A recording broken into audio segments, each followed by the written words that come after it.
Right, let's get back to my life. After they divide us into group from the youth unit, right? And then the next day they send us to work in the rice field, which is near called Wat Ai. It's about just a few miles away from the village. There was a big lake in that in a field, and also there is a lake in that field. And then they told us, I never knew, I never went there before. So they told us the lake name is 10,000. So I just wondered, what does it mean, to 10,000? We didn't have any idea because we were from the city, we were from the school before. So when we got there, then when you put your foot in the water, then you know right away what it means. Yeah, 10,000 leeches. That means the leeches coming from all directions, coming to attack you. And yet you had to be working in there, cannot. So people were screaming and yelling all day long. And too bad, you cannot get out. You have to work in there, right? So I feel sad. I am not afraid of leeches, but a lot of people, girls and boys, from the city, even from the village, from other places, right? And the leeches there is unbelievable. Some of them is small, like a toothpick. Some of them are long. We call buffalo leeches. It's about my arm long. One time I got sting from my ankle, and the other side all the way to my hip. That's how big the leeches is. Yeah. So too bad, right? We have to deal with that from sunrise to sunset. I can tell you one time about my experience when I got I got sick, typhoid fever from a field, and then they sent me to a hospital in a district. They divide into zone, regions. Battambang is like almost a region, and then from each region they divide into district. From district they divide to sub-district, and each sub-district they divide it into villages or corporations, right? So I have to know all of they have numbers instead of name of it, right? So one time I got typhoid fever. They sent me to a hospital of the district. Supposed to be a very nice, well organized hospital and so on. And at that time, I told you about my friend who was in the army, and then he was arrested that night, right? He was the one who took me to that hospital. So when we got there, I met the chief, the medical chief of that hospital. He was we call him a street pharmacist. He used to sell drugs, or medicine on the street and smuggle from the city and took the medicine to the jungle for the Khmer Rouge. So for that reason, as a reward after they won the war, they made him into the medical chief of a hospital. Never went to school before, or medical school, know nothing much about that, but anyway. And then when I saw him, and then he said, he measured my temperature was 104 degrees, was so high. I was so sick for so long in the field before they sent me there. And then he said that you got typhoid fever. And then that's okay, I will take care of you. I will have my doctor taking care of you. So he called one of his doctors. He was a boy about 13 years old, right? He was the son of the district leader. So he came, he was my personal doctor. He took me to a bed, lying down, and then he brought medicine. Now he gave me injections, right? They don't do acupuncture anymore for typhoid fever, but they give you injections.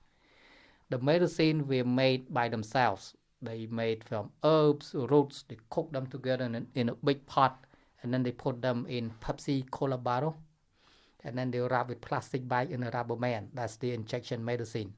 And then you can see the cloudy part at the bottom. You can lift it up. You can see that. So the young doctor, like the boy doctor, he told me to turn around, and then he gave me the injection on my butt right here. So usually they put the needle first, right? They pump the medicine into the tube. Put the needle first, and then they attach the syringe, and then they pump it in. I had to have that twice a day. You cannot say no, right? You had to have that injection. I say no, I probably will die by this medicine, and not long. And typhoid fever is a fever that attacks your organ, your intestine, and so on inside. So mainly it means that you cannot eat anything hot, like rice, real or white rice. If you get in there, you could die. And instead of giving me anything to eat, so they gave me rice soup, just a small cup of rice soup, a very small bowl.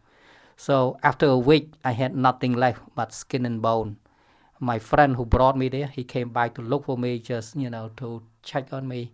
He was standing right behind me. He couldn't find me because I lost so much pound. I looked like skeletons, And then finally, we were crying when I saw him. I was crying. And luckily, I found an old friend from Phnom that I used to go, high school. He was running, his parent was running side by side to the hospital and herbal center to help curing people who didn't have enough, care from the hospital. They would send him there. I found him, and then he passed the word to my family back to the village. And my father, he had some jewelry, some gold left. He traded for a tube of Russian medicine and sent that to me. So luckily, I took that medicine by myself. Then gradually, after 3 weeks, I was okay. I was recovered. But every day in that hospital, let me tell you, it was scary. It was horrible because people die. If you're not dying because of the disease, you probably get infected by the unsanitation, by the medicine that they use, and then people get abscess.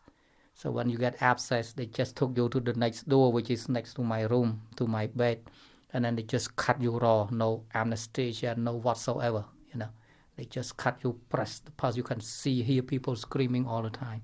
And then if you die, they just take you behind. It used to be a temple there, and then they buried you right there, right?